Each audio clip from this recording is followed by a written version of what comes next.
Assalamualaikum warahmatullahi wabarakatuh. Perkenalkan nama saya Sena Ditwa di Fakultas Hukum Universitas Kencana semester 3 kelas B. Di sini saya akan mereview jurnal tentang hukum pidana lanjutan yang dosen pengampunya adalah Ibu Prof. Dr. Haji Hendi Nuraini SMH dengan asisten dosen Pak Dr. Amrandi Aridayandi SMH. Yang judul jurnalnya ialah Konsep Perbarengan Tindak Pidana atau Kursus menurut Kitab Undang-Undang Hukum Pidana oleh Fiores Alessandro Kianzim dan Rodrigo V. Elias dan Nur Hikmah Nahrawi. Klasifikasi perbarengan tindak pidana menurut KUHP. Gabungan melakukan tindak pidana juga sering dipersamakan dengan perbarengan melakukan tindak pidana, yaitu seseorang yang melakukan satu perbuatan yang melanggar beberapa ketentuan hukum atau melakukan beberapa perbuatan pidana yang masing-masing perbuatan itu berdiri sendiri yang akan diadili sekaligus, di mana salah satu dari perbuatan itu belum mendapatkan putusan tetap. Pasal 63 tentang konkursus idealis. Kalau suatu perbuatan termasuk dalam lebih dari satu ketentuan pidana, maka hanya satu saja dari ketentuan itu yang dapat dipakai. Jika pidana berlain, maka yang dipakai ialah ketentuan yang terberat pidana pokoknya. Pasal 63 ini menyebutkan gabungan satu perbuatan, yaitu melakukan suatu perbuatan termasuk beberapa ketentuan pidana yang tidak dapat dipisah-pisahkan yang satu tanpa menyampaikan yang lain. Misalnya, orang membunuh dengan tembakan pada orang lain di belakang kaca sehingga kaca pecah, masuk ketentuan pidana pembunuhan dan merusak barang yang dikenakan hanya satu pasal yang terberat, yaitu pasal 339. Sedangkan ayat 2 menjelaskan apabila ada suatu perbuatan yang dapat dipidana menurut ketentuan pidana yang khusus di samping pidana yang umum, maka ketentuan pidana yang khusus itulah yang dipakai. Sistem pemidanaan dalam perbarengan tindak pidana menurut KUHP. Kejahatan yang terjadi dalam masyarakat bisa terjadi di mana satu orang melakukan satu kejahatan, tapi tidak jarang terjadi satu orang melakukan beberapa kejahatan baik dalam waktu yang sama di tempat yang sama, tetapi ada juga satu orang yang melakukan beberapa kejahatan pada waktu yang berbeda di tempat yang berbeda pula, yang dalam hukum pidana dikenal dengan istilah perbarengan. Perbuatan pidana atau perbarengan tindak pidana yang dalam bahasa Belanda ialah samenloopvaarstaperbeten. Perbarengan melakukan tindak pidana juga sering dipersamakan dengan gabungan melakukan tindak pidana, yaitu seorang yang melakukan satu perbuatan yang melanggar beberapa ketentuan hukum atau melakukan beberapa perbuatan pidana yang masing-masing perbuatan itu sendiri yang akan diadili sekaligus, di mana salah satu dari perbuatan itu belum mendapatkan putusan tetap.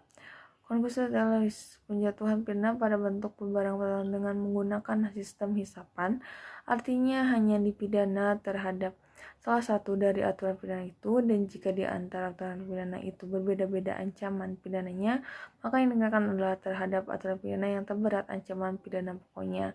Dan apabila satu perbuatan itu masuk dalam aturan pidana umum yang sekaligus masuk dalam aturan pidana khusus, maka yang dikenakan adalah terhadap aturan pidana khusus itu saja. Jika berdasarkan ketentuan pasal 63 mengenai sistem hisapan pada perbarengan perbuatan ini dapat dikenakan pada 3 kemungkinan, ialah yang pertama, pada perbarengan peraturan dari beberapa tindak pidana dengan ancaman pidana pokok yang sama berat. Yang kedua, pada perbarengan peraturan dari beberapa tindak pidana dengan ancaman pidana pokoknya tidak sama berat. Lalu yang ketiga, pada perbarengan peraturan di mana satu perbuatan itu masuk atau diatur dalam suatu aturan pidana umum yang sekaligus masuk dalam aturan pidana khusus. Perbuatan berlanjut. Sistem penjatuhan pidana pada perbuatan berlanjut sama dengan perbarengan peraturan, yakni sistem hisapan. Jika sistem hisapan dalam perbarengan peraturan dapat diterapkan dengan 3 kemungkinan atau 3 macam, tapi sistem hisapan pada perbuatan berlanjut dibedakan antara sistem hisapan yang umum dan sistem hisapan yang khusus. Sistem hisapan yang berlaku umum berlaku dalam 2 kemungkinan, yaitu yang pertama, dalam hal perbuatan berlanjut yang terdiri dari beberapa tindak pidana sejenis yang diancam dengan pidana pokok yang sama, maka yang diterapkan ialah satu aturan pidana saja tanpa ada pemberatan. Lalu yang kedua, dalam hal perbuatan berlanjut yang terdiri dari beberapa tindak pidana sejenis yang diancam dengan pidana pokok yang tidak sama beratnya, maka yang adalah aturan pidana yang memuat ancaman pidana pokok yang paling berat tanpa pemberatan. Sedangkan yang dimaksud dengan sistem hisapan khusus pada perbuatan berlanjut ialah yang hanya berlaku khusus dalam tindak pidana yang disebutkan secara khusus oleh undang-undang, dan ini dapat dianggap sebagai perkecualian dari sistem hisapan umum yang diterapkan di atas. Sistem penetapan yang khusus ini berlaku dalam dua hal, yaitu yang pertama dalam hal si pembuat dipersalahkan karena melakukan tindak pidana pemalsuan uang yang sekaligus dia menggunakan uang palsu, atau si pembuat dipersalahkan melakukan tindak pidana perusakan mata uang yang sekaligus dia menggunakan uang rusak yang dihasilkan oleh perbuatannya itu. Lalu yang kedua, dalam hal si pembuat melakukan kejahatan yang dirumuskan pada pasal-pasal 364, 373, 379, dan 407 ayat 1 sebagai perbuatan berlanjut dan jumlah nilai kerugian yang ditemukan lebih dari 250, maka hanya dijatuhkan satu pidana saja. Maka kesimpulan dari hal tersebut, yang pertama, klasifikasi golongan tindak pidana atau khusus dalam KUHP itu dikenal dengan 3 bentuk sebagaimana yang dikonstitusi pada pasal 63 KUHP, atau suatu perbuatan yang masuk ke dalam lebih dari satu aturan pidana. Lalu yang kedua, perbuatan berlanjut pada pasal 64 KUHP atau tindak yang masing-masing merupakan kejahatan atau pelanggaran akan tetapi ada hubungan sedemikian rupa sehingga harus dipandang sebagai perbuatan berlanjut. Lalu yang terakhir ada konkursus sealis pada pasal 65 KUHP atau beberapa perbuatan yang dimana masing-masing perbuatan itu berdiri sendiri sebagai tindak pidana tidak perlu sejenis dan tidak perlu berhubungan.